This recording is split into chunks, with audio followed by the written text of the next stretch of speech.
Yo guys, it's CFB. Welcome back to a brand new video. Welcome back to the channel. Today I'm back with another match preview for Premier League game week. I am actually not too sure, but it's Chelsea versus West Ham. It's a match preview for this game. So before we do get into it, because we've got a lot to get through in this match preview today, please like, subscribe, hit the bell notification to notified every time I load a video. Also, first link in the description is my streaming channel, my second channel. Go check those out. Be very much appreciated. And without further ado, let's jump straight into it. So tomorrow we face Graham Potter's West Ham. The return of Graham Potter to Stamford Bridge. He's coming back to Stamford Bridge. Is it going to be haunting us, or are we going to be able to get the result over him? Obviously, I'm hoping we get the result over him, but we welcome back Graham Potter, a manager that joined us at the start of the Clear Lake era. You know what I'm trying to say? The era of the Clear Lake Chelsea.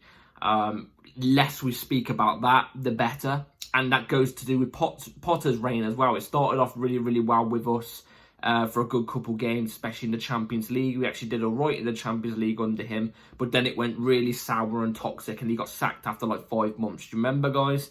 I think we all remember because he came in straight after Tuchel, because Tuchel was sacked after a month or two being in charge of us after he lost to some team, like, I don't know, it was a Ukrainian team or something. I can't remember, in the Champions League 1-0. I remember it. Ziyech dropped an absolute generational stinker. I remember it. And that's when Potter came in, and it wasn't that great. But he's had this whole time out of management, and now he's coming to the bridge to play us. I've got nothing bad to say against Potter. I've got nothing bad. All I've had to ever say against Potter was, look, he just wasn't a Chelsea man. He's a good manager, and I think he's learnt from his Chelsea time, and he plays good football. You've got to admit, we played good football at times. Not when it went sour, but especially against AC Milan, we played brilliant football under him, you know. There was good elements, and he was a super nice guy, but he just wasn't a Chelsea manager. To be a Chelsea manager, you've got to have that spine, you know what I'm trying to say. You've got to have that element about you, and he just didn't have it. He is a West Ham type manager. I think that's his level. That's his level. And, you know, he has kind of got West Ham kind of in a little bit of a rebuild. They're doing a little bit better. They're playing better football under him. Obviously, West Ham in the summer looked like they were going to be a team absolutely godlike. They were doing amazing business. Everybody in the Premier League looked at West Ham and went, whoa, what are they bringing in? Because they look like they're going to do some madness. You know what I'm saying? But it didn't quite hit that with Locatelli, I think it was. I can't remember what his name is. Didn't quite hit that. Obviously, we beat them earlier on in the season, 3-1 at their ground. And it was a brilliant performance overall from us. We looked really positive going forward. Even defensively, was quite stable. One of the best defensive performances I've seen from us this season. It wasn't 3-1. I think it was 3-0. It was either 3-1 or 3-0. Can't remember. But we looked brilliant. Jackson had a brilliant performance as well. And that was at their ground. At their ground, it's usually a bogey ground. You know what I'm trying to say? But obviously, speaking about West Ham still, Pep Potter's come in and he's got them playing better. And you can tell they look like a stronger team. So it's going to be a way different match to when we played them at their ground. Like I said, usually when we go to their ground, usually it's a bogey ground. Usually we either draw and drop an absolute awful performance, or we lose and drop an even worse performance. You know what I'm trying to say? It's never really great on the eye for us as Chelsea fans. But we went there, got the result. But it's going to be different this time. It's at the Bridge. You'd expect us to have that bit more of a pump to us because, you know, it's at the Bridge. It's at our ground. We obviously want to beat them. It's still a London derby. You know what I'm trying to say? There's that element to it. But it's a completely different team. Not in terms of personnel, but in terms of the team, the way they're going to be set up, the way they're going to be moving and stuff like that on the pitch is going to be completely different. I think they're still probably running on that manager bounce a little bit. You know what I'm trying to say? Potter's only really just come in still. They're still going to be running on that manager bounce, I'm pretty sure. So we've got to be aware of them tomorrow. They have got class players. I think Bowen's going to be coming back from injury. I think he'll be ready tomorrow, which is obviously, you know, it always happens. We always come against teams that always bring back their best players on their injury. But they've also just got decently standard Premier League players in their team. You know what I'm trying to say? So it's not going to be walk in the park at all for us despite what the league table says and stuff like that. It's not going to be a walk in the park. Now, if we talk about us on the other half, obviously we've only just come back off a loss from Man City. Obviously, Man City beat us last week 3-1. We made City literally look like prime treble winning Man City from 2 years ago, I think it was. And this has really rigged me off a little bit, this has really rigged me off, because they played, obviously, Arsenal today, and Arsenal absolutely plummeted them, yeah? 5-1. 5-1. We made this City team, a week ago, by the way, literally look like prime treble winning City. It's disgraceful. Disgraceful. We dropped a clanger, an absolute clanger. Awful performance. We move on from that. Like I said, we have a point to prove. We have a time to jump back, at least get something back on the road. Because look, there's about, if I bring up the Premier League table, sorry guys, I actually forgot to bring up the Premier League table. I usually do it before I click record on the video. But if we do look at the Premier League table right now, we are currently lying in 6th place. One game. We played a game less than Bournemouth, Newcastle and Man City. Man City lying in 4th, Newcastle in 5th, Bournemouth in 7th, obviously just below us on the same amount of points. Newcastle and City are only a point above us. And if I'm looking correctly as well, yeah, so those 3 teams, they all drop points this weekend. If we win tomorrow, we can at least go 3 points above 7th, which it still gives us a breathing space a little bit. And we could go 2 points. Yeah, we could go 2 points above City and Newcastle and go back into the top 4. We can re-enter ourselves back into the top 4 tomorrow with a win.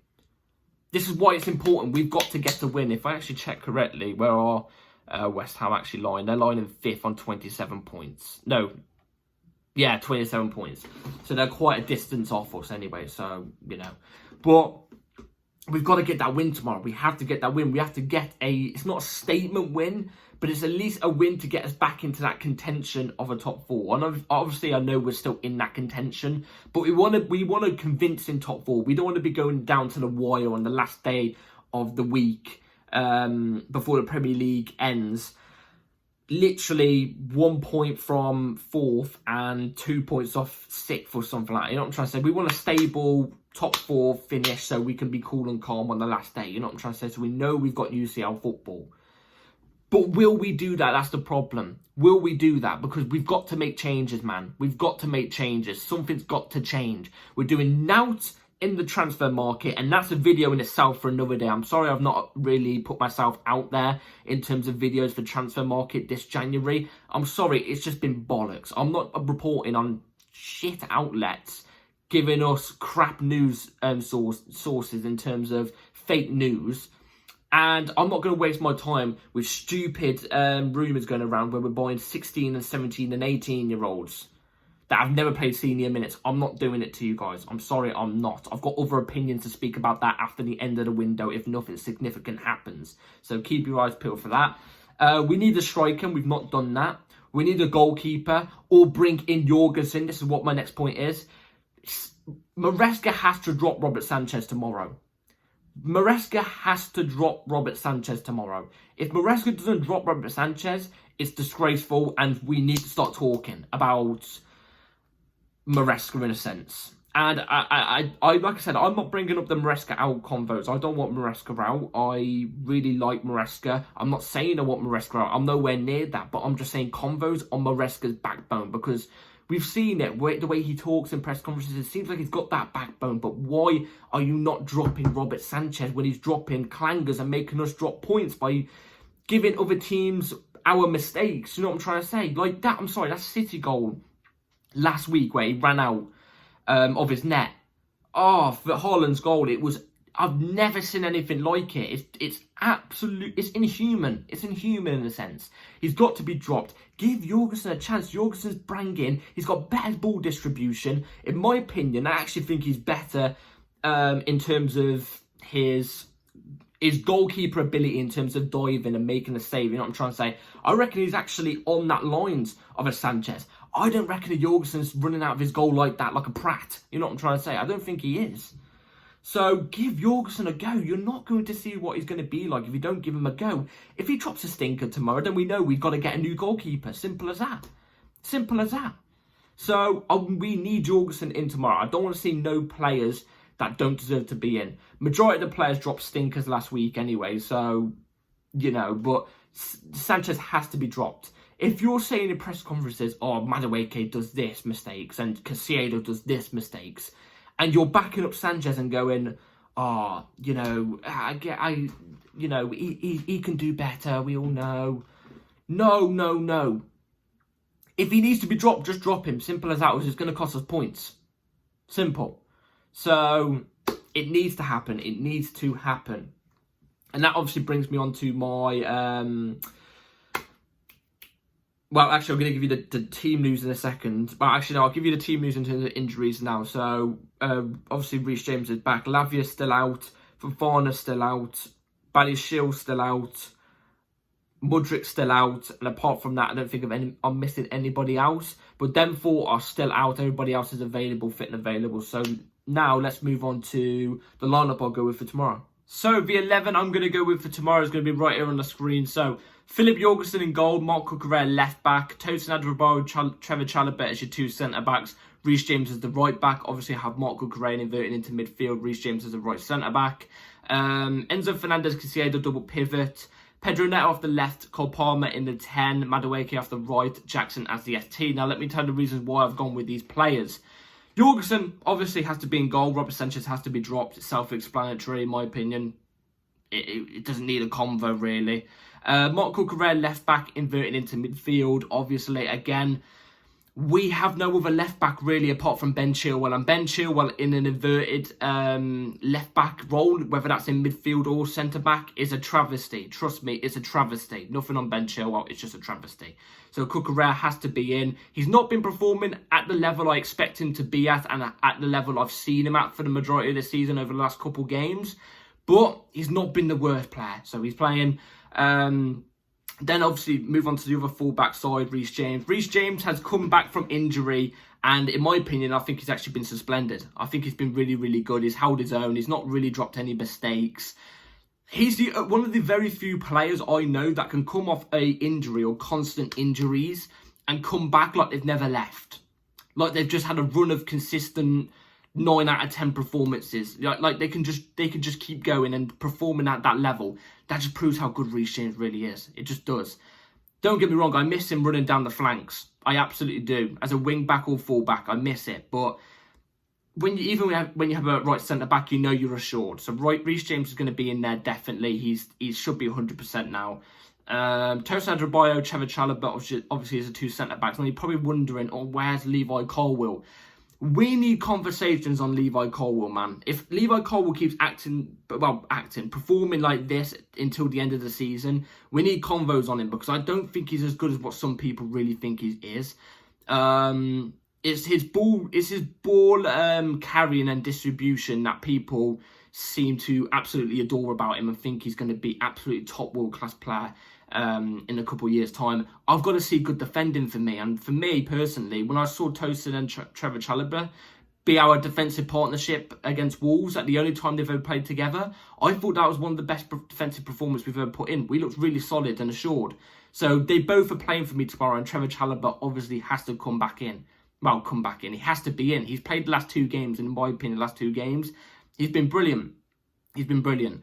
Got a man of match against Wolves as well in his first game back. He has to be in. That's self-explanatory. Enzo Caicedo double pivot as well. We're lacking in midfield slots. This is another thing that I'm saying to, on Chelsea Twitter about our transfer plans. Where's our midfielders incoming? Bring Ogachukwu back on loan. Bring Santos back. I don't care. We need midfielders back to help out with Enzo and Caicedo because they're being run into the ground. But bar that, they've both been performing really, really well, so they have to be in, both of them. Pedro Neto off the left. I'm going with Pedro Neto off the left. Look, Sancho hasn't been bad, but I think against a West Brom, for example. Don't give me flashbacks to West Brom. Trust me, they're a bogey team. I think against a team like West Ham, where they're not, I don't think they're the quickest. You can get in behind West Ham's back line quite well. I think Pedro Neto off either side can be quite beneficial. And I think Madueke has a bit more pace in behind than what a Sancho would as well. So I'm going to go with Neto off the left. He's got to be performing better than what he has been, but I trust him. Noni off the right. Noni, because the simple fact, like I already said, I think he has more pace than Sancho as well. So that's why I've gone Neto off the left and Madueke off the right. But not just that. Madueke's danger inside the box, I think, is one of the better ones in the team. You know, I think he's in the top 3 in terms of touches in the opponent's box. I think he's got over 100 or something. He's up there. He does cause threat in the box when he does get in there. It's just when he can be consistent and picking out the right pass and the right shot, you know what I'm trying to say, at the right time. Obviously, we know he can be a solo at times. That's what I'm trying to say. I'm saying don't be a solo. Pick out the right pass if the pass is on. Take a shot if it's the right opportunity. I've seen a lot of hate given towards Noni after the City game, saying he was, you know, crap and stuff like that. I think he was our better forward against City. I don't think he did great. Don't get me wrong, and I'm not just saying it because he scored, but at least he was in the position to score. At least he was trying to do something against City. When he had the ball against City, he was the only one trying to drive at City players. You know what I'm trying to say? So, in my opinion, Noni has to be in, and it's very unacceptable amount of hate he gets for no reason. Palmer in the 10, obviously, has to be Palmer.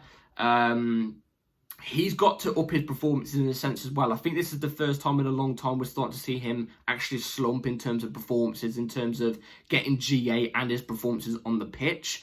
He's got to do better, in my opinion. But what can you do when the whole team is down in tools? You know what I'm trying to say? There's a certain amount you can do. And then Jackson's the ST. Again, look, I'm starting to get a bit sick and tired by coming on here and say all the time that Jackson needs a goal.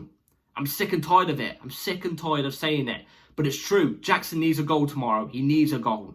He's got to get a goal. He got one against West Ham last time. Can he bag another one against West Ham? I'm not too sure. But he has to bag one tomorrow.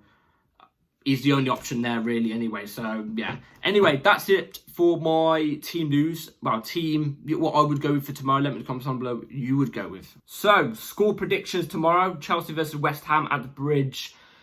A big game, because if we drop points again tomorrow, it's going to be really toxic. Like, if it was toxic against City, by the way, even though they've been very underperforming, you know, they're a very beatable team at the moment. If it was toxic against City, if we lose tomorrow against West Ham, against a former manager under this regime, Graham Potter, oh my God, it could be one of the most toxic things I could see in Chelsea Twitter, and I don't want that. I want us to win. I want us to win, get into the top 4, get a comfy top 4 position.